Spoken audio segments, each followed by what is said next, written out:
Hello. Hello there, Batsheva. How's it going? Going fine. How are you? Can you hear me? Yeah. Can you hear me and you can see me? Yeah. Yes. Yep. All right. I This is can. this is great. This is great. So let's begin the debate. I would like to hear your opinion about what you think. Why do you disagree with the notion that the United States and Israeli foreign policy is actually more aggressive and hostile in comparison to Iran's? Well, it's I can't agree with any part in this sentence because it's totally. I mean, I can't compare the policy of the Western world compared to Iran because Iran is. I mean, it's trying to gain nuclear power in order to attack Israel. That's what it's been saying a long time. I can't see how you can compare and say that Israel's or American policy is more hostile than Iran's when America and Israel are not aiming and targeting any other countries. They're gaining weapons. I'm not talking about America. I don't know what America is doing, but I know what my country is doing. My country is gaining power only in order to protect its people from surrounding countries because they've been hostile for a long, long time already. So we don't have a choice. Okay, I get what you mean. Okay, now you don't want to talk about the American side. You want to talk about the Israeli side, as I get to understand from your conversation right now. Yeah. I can't talk about American All side right. All right. also. I'm just saying that. All right. All right. I will start this debate with the notion that every time it tries to justify its atrocities, you try to mention defense. How does a defensive nation or how does a defensive action result in the total conquest of someone else's land?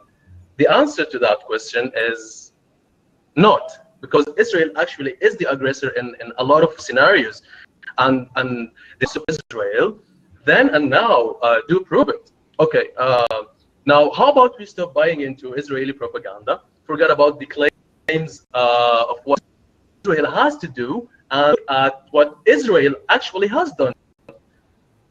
Look at the maps. Okay, the maps tell a story of a nation eager to conquer lands which do not belong to it. Israel actually has virtually invaded every nation it shares border with, including Lebanon, Egypt, as the map shows, and it has almost conquered all of Palestine. And according to your argument, you're trying to say that you are doing this for you are the poor victimized desperately defending itself. But the real issue here is that this is a part of a political maneuver for Israel. It likes to pretend it is because it wants to wrest more money from Americans. Israel is in fact the most militarily aggressive nation in the region. Do you have anything to say about that? Of course I can. First of all, you've changed a lot of history facts, which I can go through and start from the 1947 when the UN have offered the Arabs in the region and the Israelis solution at that point, which has been rejected by the Arabs, has been accepted by Israel. And Arabs attacked Israel and started a war with a newborn country that has received a permission from the UN to establish legitimate state in the region because we received this territory from the mandate from the British mandate in the region. And once we accepted the solution that has been offered to us to resolve the problem that has occurred during this how do you call it? According to this decision of the UN, so we agreed. They rejected the solution. They started a war. We won. At that point, it was a defensive war totally. In 1967, when all the countries in the region were planning to attack Israel, Israel attacked first. That was right. We attacked first. but everyone knew that Israel was about to be attacked by all the Arab countries, only due to the fact that we attacked first. We had a how do you call it? You initiated, because we started yeah, first. You initiated a preemptive strike. Yep. That is totally fine because all the Arab countries were planning to attack, and everybody knew that, including America, including all the Western countries. We won at that point. So tell me, what would you do if we're talking about the territories? You said that we occupied it. Occupied it from whom? From Jordan? Do Jordanian people have any claims for that territory? You're talking that we occupied somebody else's land. We didn't occupy anybody else's land because those who ruled the region were British, and British gave us their permission to establish a state in this region. And how about the people who ruled the region before the British? They rejected the solution. And how about the people? How about the people before them? Okay, I will have to just say, if actually Israel and the United States really wanted peace in Palestine, all they have to do is actually stop signing the checks. Excuse me one second. Yeah. One second. You said America and Israel. What about Palestine? I'm saying that if the United States and Israel actually wanted peace in Palestine, all they have to do is stop signing the checks that pay for Israel's war machine and actually stop using its veto power and influence in blocking United Nations resolutions critical to Israel. That's one thing. If they really wanted peace in the region, because from your argument here, you do not believe in a two-state solution, and this is really wrong, because this is never going to lead us to peace. You can't let your patriotism be the moral compass in which you find justifications for atrocities or violations committed by your clan. We have a personal responsibility to become more ethical than the society we grew up in. And if you want me to put that into perspective, let's go through some of the policies that Israel adopted in Palestine or abroad. All right? So I'll start with this. But something before you say that? Okay. I'm saying that I will go through some of the policies that Israel adopt in Palestine and abroad. And in reply to your question before, Israel regularly conducts a policy of political assassinations and preemptive strikes. Actually, this is considered an act of war under international law.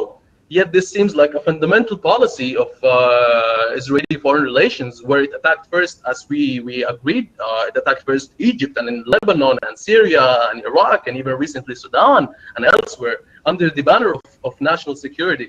Okay, just imagine if we read the scenarios here.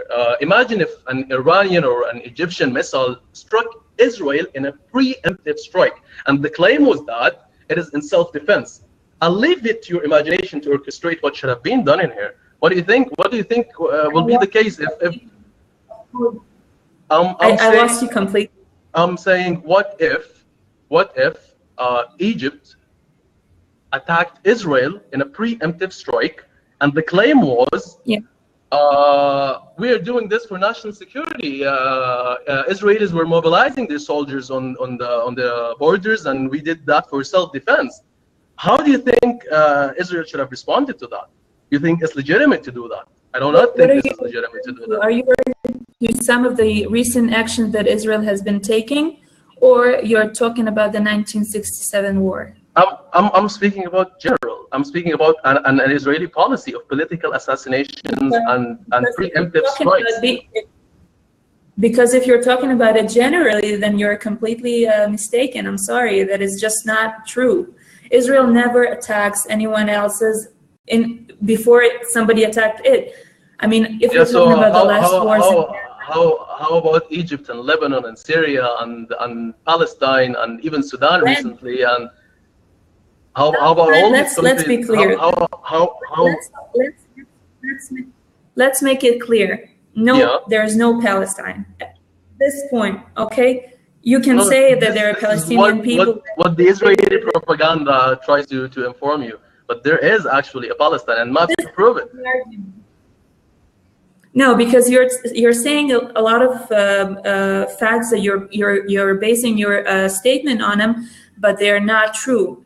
Historically, they're not true. I can talk about the recent policy of Israel. I'm 28. You know, I can talk only about what I've been going through. I can remember myself through the Second Intifada and the disengagement. This is great. So how about not to talk about historical facts or facts that maybe not you and I witnessed. We have the same age. I'm 28. You're 28. How about we talk about an Israeli policy of collective punishment? Israel operates a military policy of collective punishment.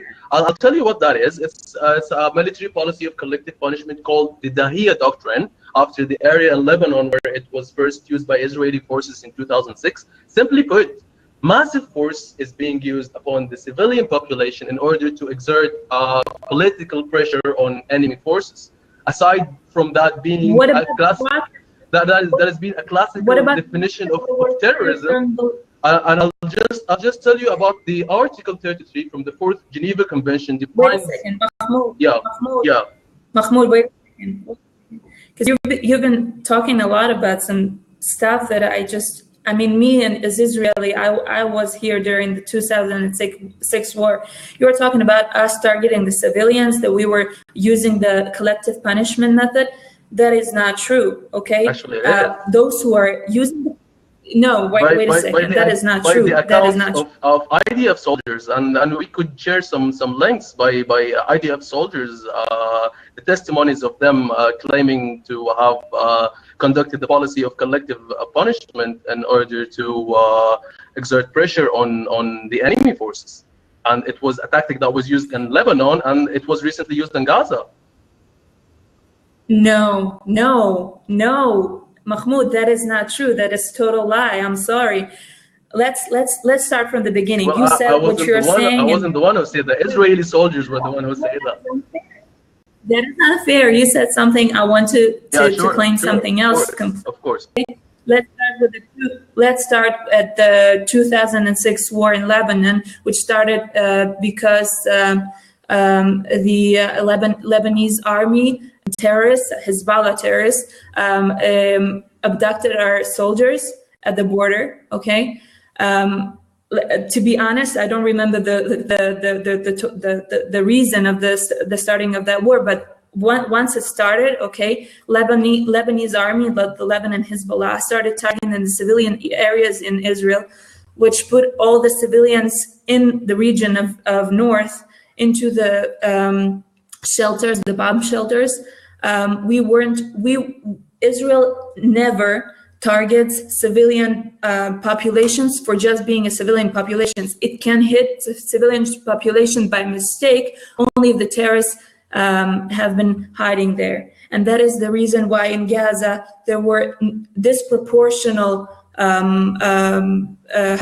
the victims on the Israeli side and on the Gazan side, because Hamas uses its civilians as human shields. Okay, Israel does everything possible to put. Wait a second. I'm just mentioning a fact. Israel uses every possible way to prevent civilian death among the Arab population. Okay, including Gaza. Okay, Israel did everything possible, made calls to people. Spread flyers saying that they're going to bomb that area, not because it was civilian, just because it was used by Hamas terrorists to target civilian population on the Israeli side.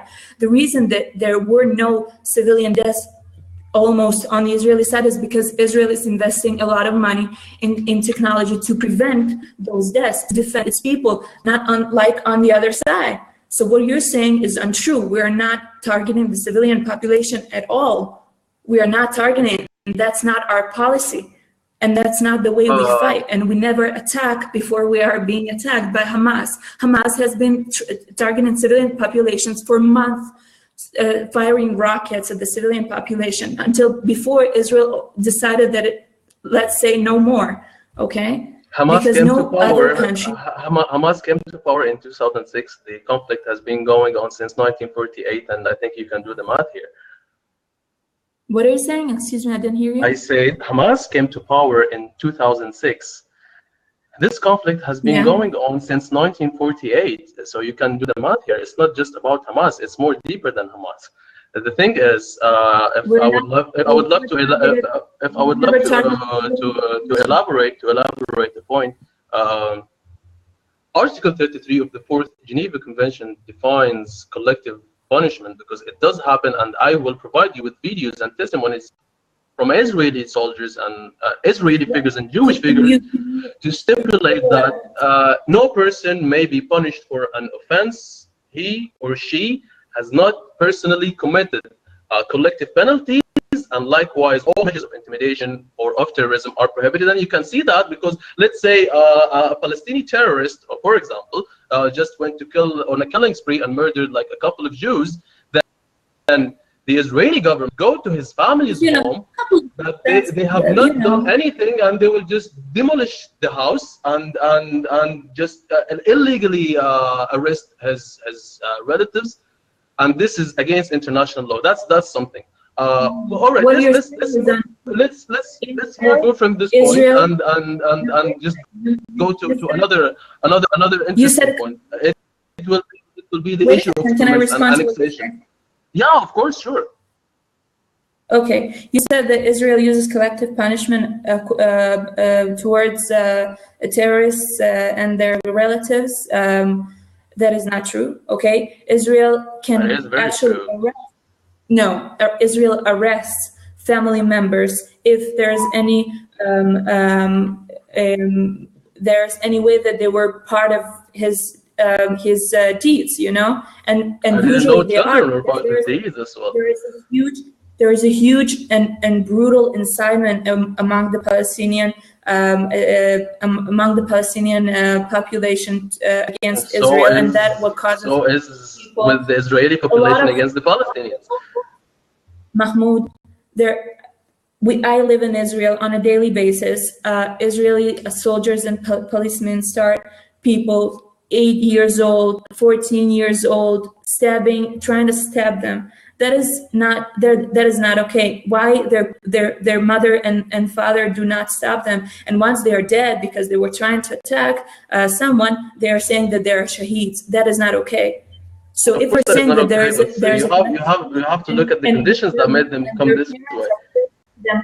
And their parents are praising them. You can't say that there is nothing between the terrorist and his family, because if there is an incitement and the terrorist is coming from its family and his mother after the terror attack is praising them and saying that he's a shaheed and she's proud of him, then I think there is a problem. You can't say they're totally. You go and demolish their home, and they have absolutely nothing to do with it. That's the form of collective punishment. How can you stop that? How can you stop the incitement? Tell me, if you were on my side as Israeli, who is being targeted by civil population that you don't know where it's going to come from. Yeah, okay, and you need to stop that. Do you need an answer to that question? I will just end the occupation and then problem solved. That's the main reason why you have all these terror attacks and all this kind of revenges from the Palestinian side.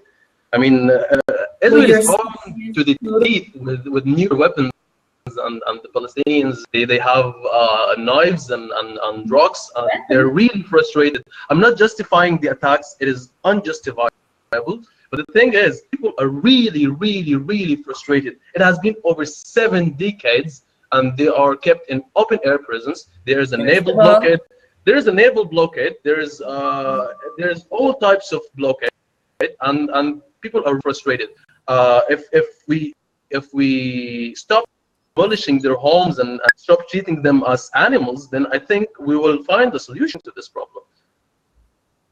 Okay, so what you're saying is people have been frustrated for 7 decades. That is not true, because there was no occupation until 1967, right? There was Jordanian occupation that didn't cause any harm to Palestinians.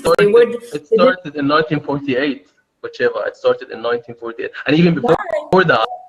What are you saying now is that the legitimacy that has been given to Israel to establish a state by the British mandate that was ruling that region was illegal? So if you have those places, you have to claim them to UN, not to us, because we received this permission by the UN, by the majority of the countries members of the UN, and this mandate territory wasn't Palestinian because there is no Palestine whatsoever, has never been, and there is no now. We can talk about establishing another state that is going to be called Palestine, but the Palestinian state that has already been established is Jordan. Okay, that is the Arab state that was established on Palestinian territory, which was called a British mandate on Palestine. Those who ruled here were British. So what you're saying is now that if the occupation started in 1948, then you have a problem with the solution, the decision of the UN, not us. We didn't occupy this land. We received a permission, a legal permission.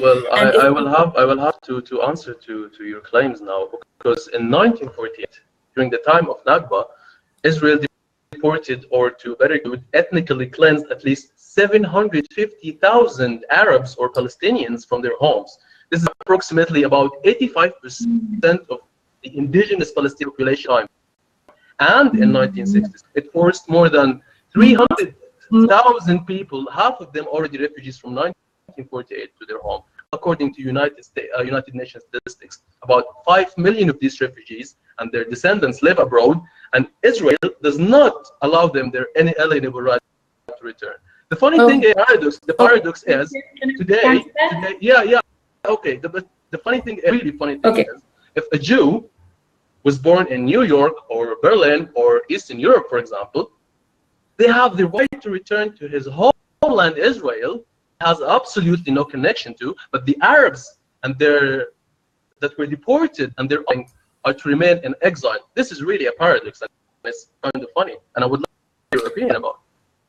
Can I start with that thing? Okay, yeah, first sure. of all, in 1948, when the Arabs attacked Israel, and were you saying that Israel has banished Arab people from their homes? That is not true. The Arab leaders told the Arabs to leave their homes for a week or two until they win the war, and they will return in 2 weeks. They didn't win the war, obviously. The refugees ran away. Nobody on the Arab side took care of them. Okay, they're still living there in refugee camps. That's first of all. Okay, that I'm not saying that all the Israeli. Wait a second. Let me end. Let me finish the sentence. I'm not saying that Israel didn't do any acts against the civil population in 1948, but that was during a defensive war that was started by Arab countries. Okay, and afterwards, what you're saying is now what did you say? 5 million refugees. What are you saying now is that I'm a daughter of. I'm a granddaughter of a refugee from Germany. Am I a German refugee? No, I'm not a German refugee. You're a Jew, and you have no right to Israel because you have rights to it. And for example, if you were born in Argentina to a Jewish family, then Israel is your natural homeland, and you have no connection to it. And you can go there and just live in settlements, and that's your eternal God-given right. Once we established a sovereign state in Israel, which was established by the UN permission, Israel has the rights to make laws that bring me here. I'm a Jew. I was born in Ukraine. This is an apartheid law, whichever. No, that is not an apartheid law. We have 2 million Arabs here living in Israel, having same rights as Israeli people. There is no apartheid in Israel. That is just not true. You can start and just look up what apartheid is. Apartheid is when there are citizens of the same country that the same law is not working for them both. like it was on the South Africa. In Israel, it's not true. In Israel, there are almost 2 million. If you look at what's happening in Palestine, it's very, very true. Palestinian people are not our citizens, so you can't say that it's apartheid. Yeah, because you're occupying them. We're not occupying them. Of course, you are occupying them, and this is an occupation according to United Nations resolutions, United Nations, which give legitimacy to Israel in the first place, and according to everyone. I mean, it's only in the Israeli narrative that Israel is occupying Palestine. But if you look around you, everywhere in the world, it is an occupation, and people recognize that as an occupation. Okay, so now let's get to an important point. And can I say something? You said that it was. Wait a second. You said that it was according to the international law. Well, according to the international law, the territory of the West Bank is refuted, not occupied. You can check that. I think it is occupied, and I can provide you with the links that do support my argument. Okay, the point, an important point I really would love to speak about here is the issue of settlements and annexation. Okay, land grab and the construction of settlement is actually illegal under international law. The Israelis have been engaged in the expansion of settlements since 1967. Today, over 500,000 Jewish Israelis live in such settlements. Okay, now you want me to speak with United Nations doctrines? I'll tell you. Article 49 of the Geneva Convention states that it is illegal for an occupying power to deport or transfer part of its civilian population into the territory it occupies. All such settlements are war crimes. UN Secretary Resolution number 446 declares settlements have no legal validity, and that's the thing. There's no legal validity, and this is according to United Nations resolution. It's not what I'm not saying that. The world is saying that. That would be right. That would be right if the West Bank territory was occupied. As I said, according to the international law, the West Bank territory is a refuted territory, not occupied, because, and I'll tell you why, because Jordanian power that occupied the West Bank was illegal. The occupation was illegal. How do you call it? Wait a second. If I forgot the word, just one second. Okay.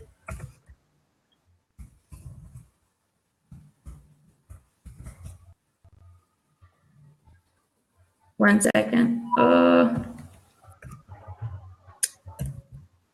I remember that word one day. I just forgot it.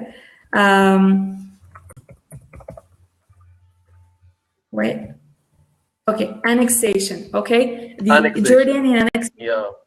Of the West Just Bank. Like you guys annex the Golan Heights and annex the well, we gave the civil population their citizenship.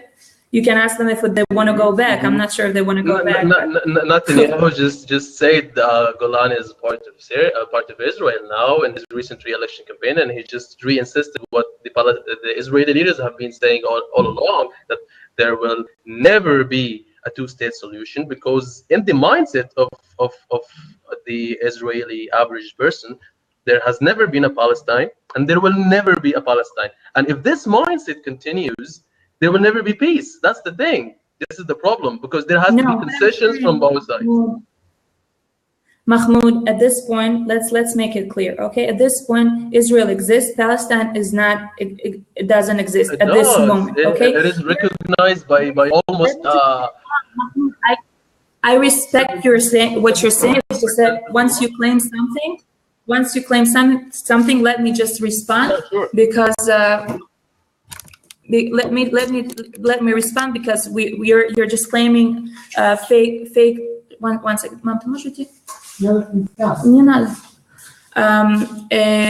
Once you claim some historical facts and you base your theory on them and they're totally not true, then I can't respond to that. Okay. What I'm saying is that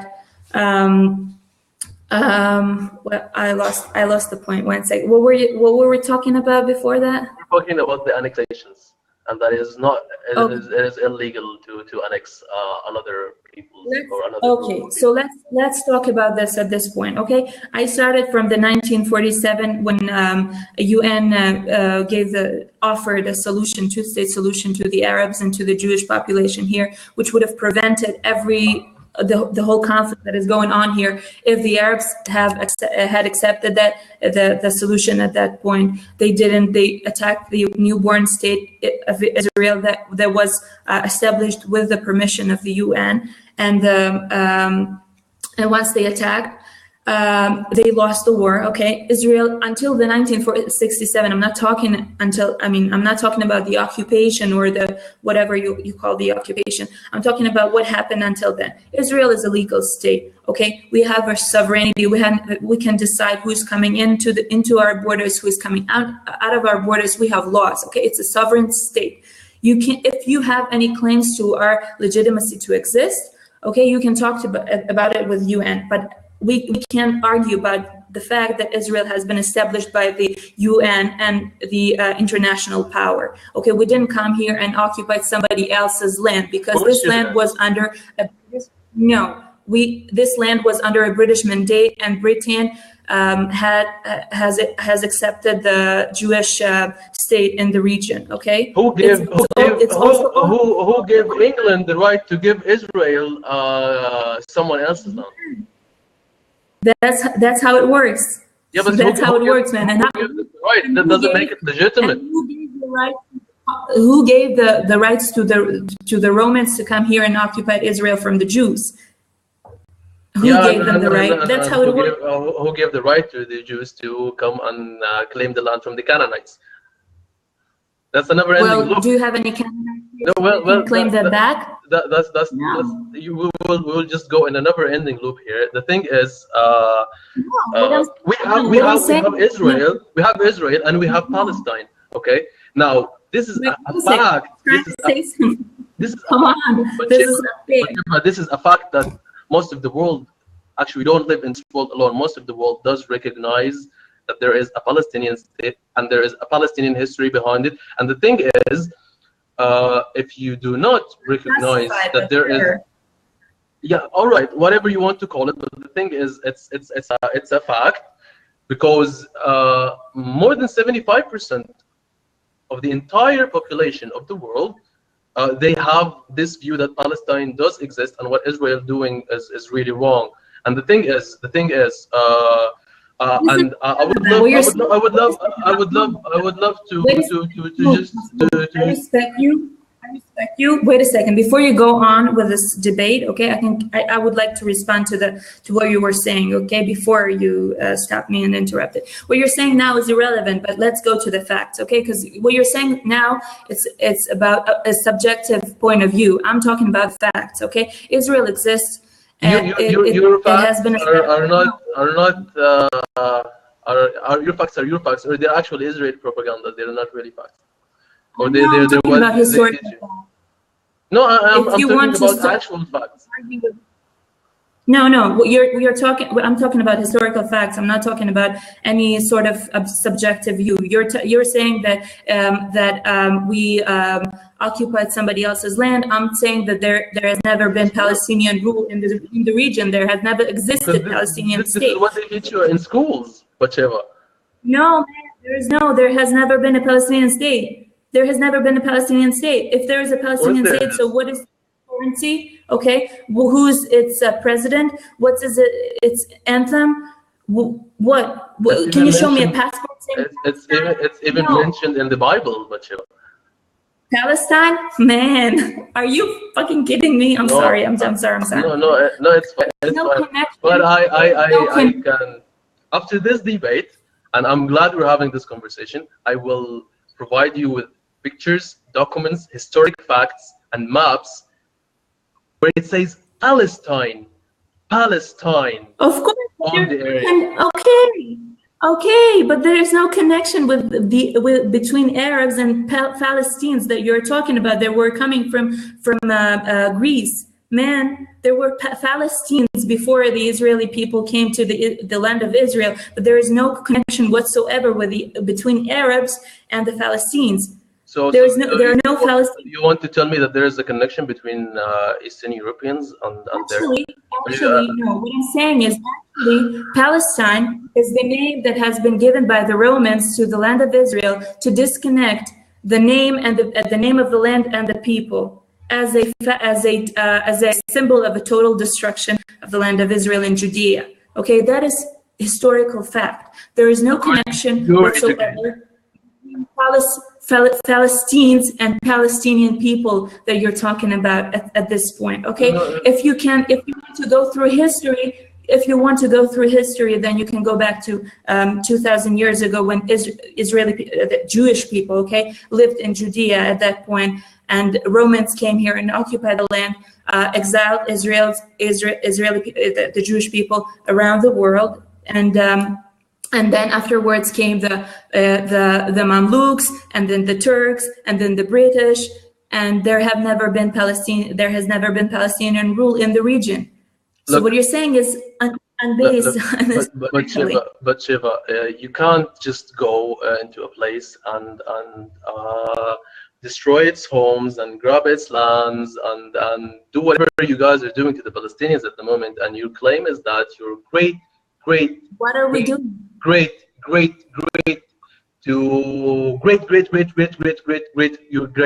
grandparents used to live there. This just defies logic, because you can't just do that, because this is contradictory to logic.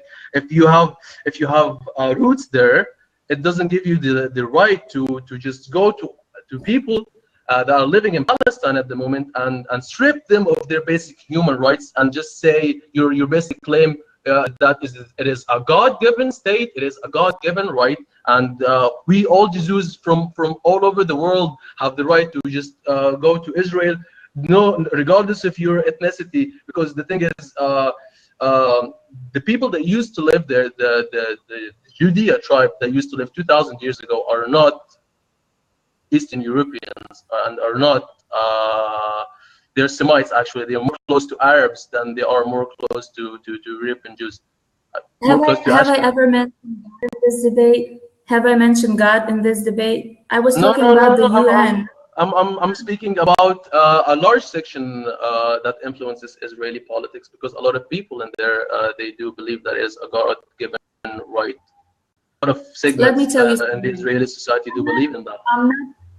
I'm not talking about our historical and ethnical connection to this land, because there is, and this is the only land that we have been praying to get back to for 2,000 years. You're right, but the reason we are here and the reason we came here wasn't because God came to us and said you can go back. It's because those who ruled the region gave us the permission to establish a state after the World War II, because we were refugees and we had no land to go back to. Okay, so if you're saying that the Palestinian people, there are 5 million of Palestinian refugees, what you're saying is, according to your claim, is that I'm also a refugee of my grandparents who were refugees in Ukraine or anywhere else.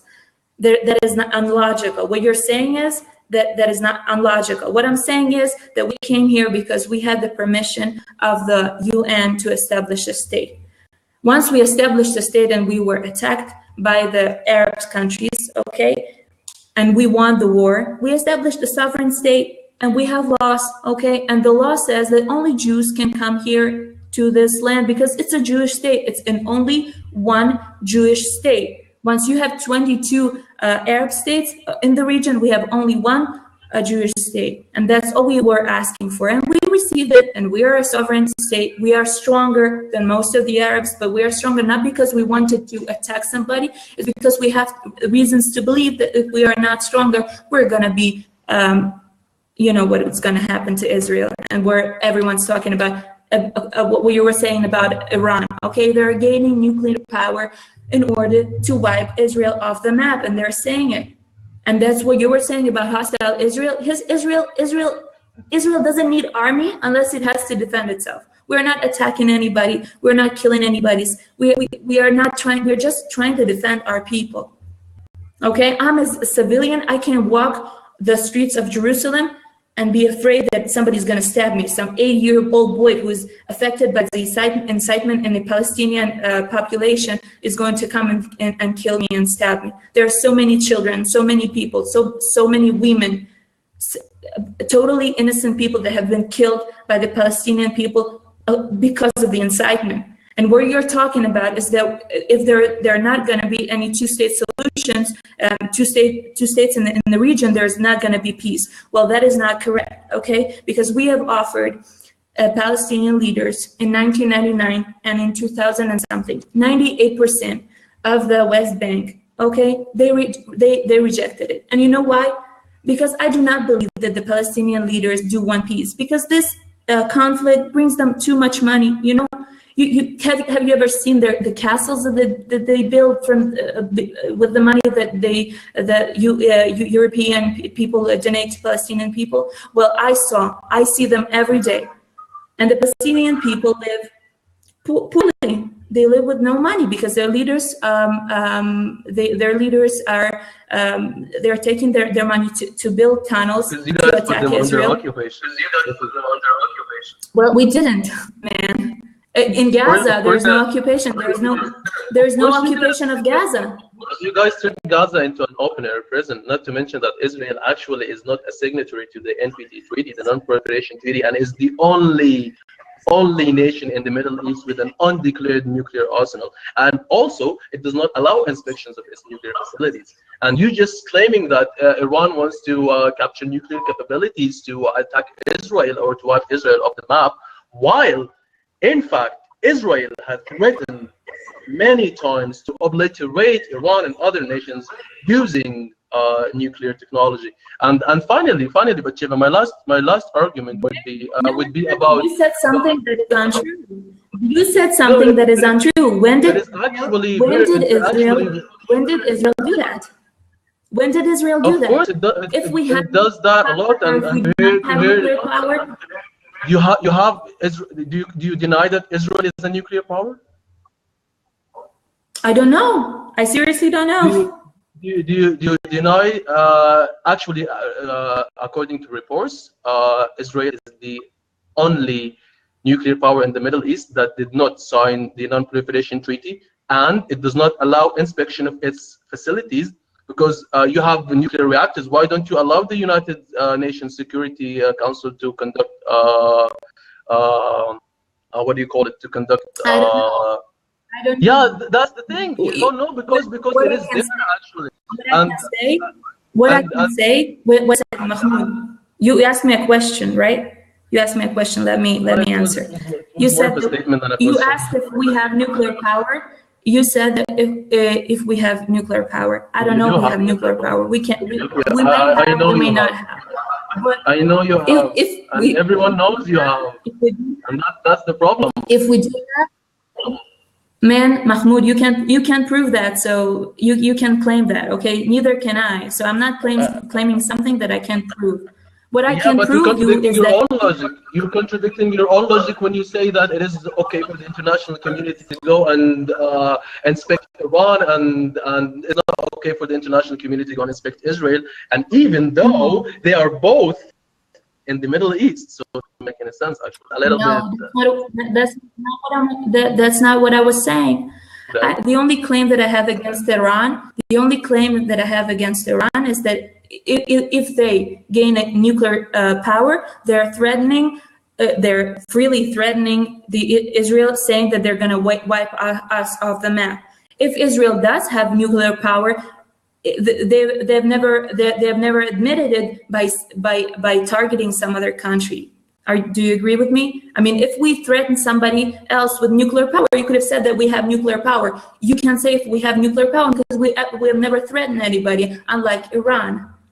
Correct? Of course, you have threatened a lot of people, and actually you have conducted a lot of political assassinations where you go kill deliberately leaders of opposition, or all the time. You do that in Lebanon, you do that in Syria, you do that in Sudan, you do that even in Dubai, because no, Don't claim, just claims. What you're saying about Israeli propaganda, I'm talking about Arab's propaganda. Can you prove what you're saying right now or not? If you can, you can claim that. Of course, I can prove what I'm saying. That? Of course, I can prove. Didn't Israel assassinate a political leader of Hamas in an hotel in Dubai a few years ago? I don't know. Oh, well, have we ever admitted it? Yeah, of course you have admitted it. You know, you should even research about it. Very soon, you have the same exact thing with the Hezbollah leaders and with people in Sudan. And your claim is that it is security, but if the same thing happens to you, then that's not possible. Okay, let's Batsheva. What? No. I'll just summarize this, and I'll tell you about. Let's talk about the UN resolution, because you said that the United Nations legitimately gave the right of Israel to exist as a state. Yes. All right. I have to agree with you on that, because this is actually a historical fact, and this is what happened in 1948 after the 1917 Balfour Declaration. Libya was brought to its knees and is in total chaos because it violated a couple of UN resolutions. Severe sanctions and state-sponsored cyber attacks were conducted in Iran for violating UN resolutions, allegedly. Iraq got almost obliterated and allegedly violating UN resolutions and for weapons of mass destruction that were never found. You know, the list can go to forever and back. The thing is, Israel is currently in breach of, or has been the subject of, over 30 United Nations Security Council resolutions directed alone for violations which it had never taken action to remedy. What do you have to say about that? Excuse me, I didn't understand your last sentence. I said Israel what? I said Israel has been the subject of more than 30 United Nations Security Council resolutions directed alone for violations which it had never taken action to remedy. They are just having a lot of breaking the law, and they're having political affair there. I mean, they don't care. They don't really care. And there's no disproportional completely. That is disproportional completely. I don't know why, and that is a great problem. I think against. I mean that UN is totally biased. Okay, I'm talking about the resolutions. There are thousands of hundreds of people that are being killed in Syria, and they're talking about the only democracy in the Middle East that gives a total of into a shithole right now. The same thing is with Libya. The same thing is with Iraq. It doesn't matter. It doesn't matter. Yeah, it's biased. When you break the United Nations Security Council resolution, or when you violate the law, usually you get sanctioned for it. But this is not what is happening in Israel. We don't see that. Can you give me an example of what you're talking about right now? Because you're just claiming. I'm not claiming. I'm basing my argument on facts, and you can search how many violations that Israel or how many United Nations Security Council resolutions are there that were critical to Israel, and Israel violated them with the help of the United States, either using its veto power or just saving Israel.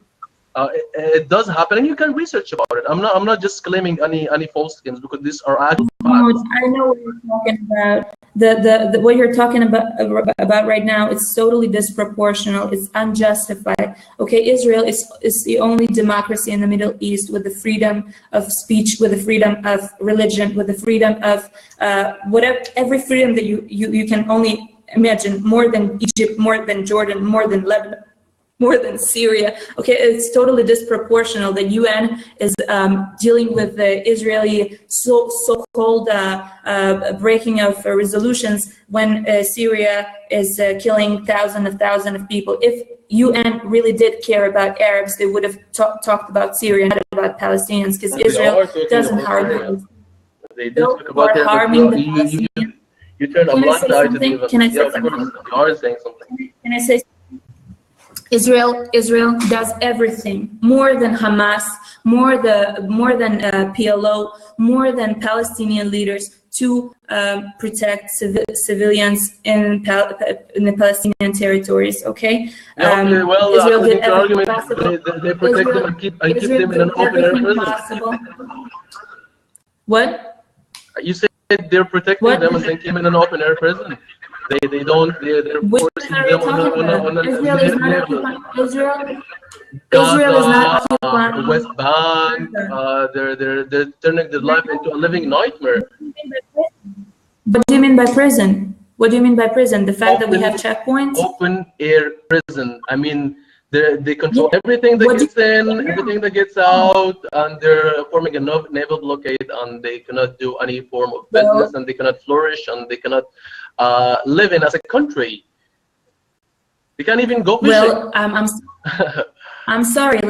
Let's make it clear, okay? There is Israel, a sovereign state that is defending its people, okay? And that's what I actually had wait a second. I actually had a debate on this platform saying that Israel, as a sovereign state, has the right to defend its people, okay, by not attacking the other people, but by preventing terrorists from coming in to Israel. So the reason we have checkpoints in Palestinian territory and having this wall surrounding Palestinian territories is because we have reasons to believe, and we still are being proved every day, the Palestinian people and the Palestinian leaders are inciting their people in order to kill my people. So Israeli state is not a bombing suicider. You know what I'm saying? I mean, if Palestinian shaheeds wants to commit a suicide, I'm not Muslim, I'm not Jewish, never wanted to kill myself for somebody else's sake. Okay, Israel has the right to defend its people, and we're doing everything possible to prevent the terrorists. By expanding the terrorists settlements and taking more land from people. Do you call that a form of self-defense, when you just keep expanding the illegal settlements under international law and just kick people out of their homes and demolish it, and then you call that a form of self-defense? What kind of self-defense is that? This is not self-defense. You're actually giving a motive for the terrorists, as you claim, to conduct their attacks. I mean, that's what is going on. When you make people live in poverty and you destroy their lives, this is what's going to happen. Do you know how many people I know that have been killed by Palestinians and had never caused me to come up and go kill somebody? That is not the reason. I'm sorry. That is not a reason. It's going to be 1,000 times more on the Palestinian side. There is no reason. There is no reason. There is no reason, there is no legitimacy for anybody to come up and go to kill somebody else. There is no reason. Of course. Okay? Of course there is no reason. So I'm sorry, but that would be true. That would be what you're saying now is about the occupied territories, what's so-called, and about settlements would be true if the West Bank would be called the occupied territory. It is not. It's a refuted territory, and I was talking about it, and you didn't let me finish. It is an occupied territory according to most of the world, but no, that is irrelevant. Okay, that is irrelevant. It's a subjective point of view. According to the international law, the West Bank is refuted, and I'm going to talk about it right now if you let me finish. Okay, Jordan annexed the territory illegally. Okay, the only two countries that have agreed to that annexation was England and Afghanistan. Okay, so due to the fact that the territory has never been under Palestinian or Jordanian legal rule, okay, that is not right to call it occupied, because if you want to occupy something, you have to occupy it from someone, okay? And that's why West Bank, according to the international law, is called refuted, not occupied, okay? Let's start with this, because you're basing your theory on... Actually, that is a paradox here, because what you have been told is actually a form of an Israeli propaganda, as I've said before, but this is not what the rest of the world, how the rest of the world views it. This is not how the rest of the world proves it, because if you look at what Israel has done in the past 6 decades, or the past 7 decades, it almost occupied everywhere around it. They attacked Lebanon and attacked Syria and attacked Jordan and attacked Egypt and no, that is your narrative is that we went to lies. Historically, Mahmoud, if somebody watches this debate, okay, and go through all those things that you've said and really checks that historically, yeah, I'd love to fact check. I'd love to fact check. Lies because Israel, no, wait a second. Israel has never, almost never, okay, except the 1967 war, okay, attacked somebody before they attacked us. Israel is not trying no, Israel is not trying to gain more territory. Okay, we're not interested in territories of the only reason that we do gain control over the West Bank and the Golan Heights is because if we do not have any control over those territories, Israeli people wouldn't have any way of living here because Syrian people and Palestinian people, the way they do this in Gaza, would have attacked the civilian population in Israel, and they are not. They have no they have no mercy whatsoever for the civilian population. Okay, they are targeting the civilian population. What you're basically trying to imply here is that what you're basically trying to imply here is that the basic fundamentals of Israeli policy is let's make everyone too weak so that they can't resist us if we try to invade them or destroy their leaders whenever we feel like it, because this is exactly what you're trying to imply here. Israel invests a lot of money in its security, okay, and its welfare and its people, okay. Hamas does everything possible to invest the money that is being given by the European people to attack Israel. Israel is not the aggressor in this situation. At the moment, Gaza is not occupied, okay.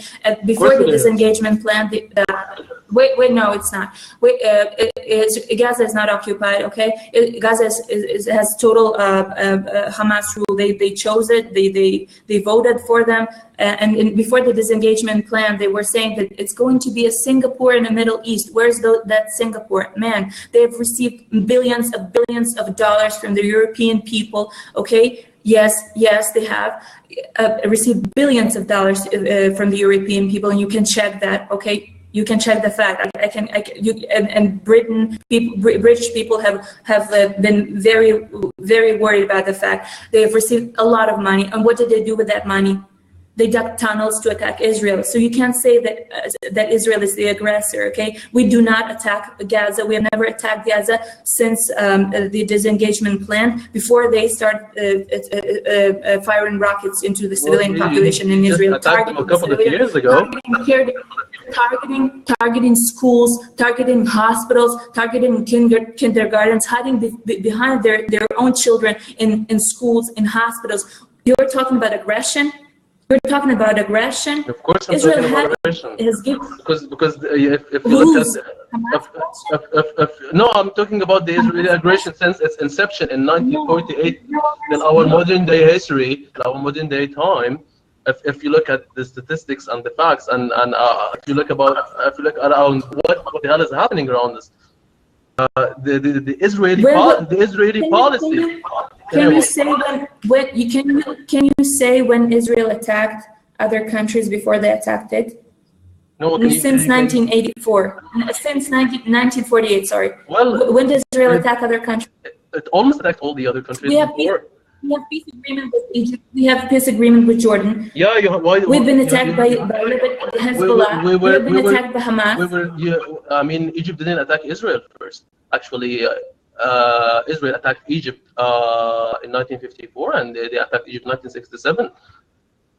You know why? You know why? Because you claim that we were mobilizing our troops in our country, that is Sinai, because.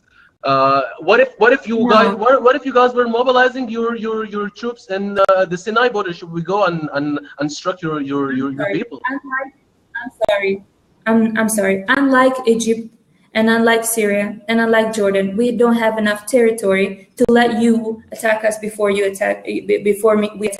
Okay? Yeah. So you go and bomb the Egyptian army, and you go and bomb the Egyptian army and bomb the Egyptian planes when they're on the ground. and you start to initiate a war. Of course.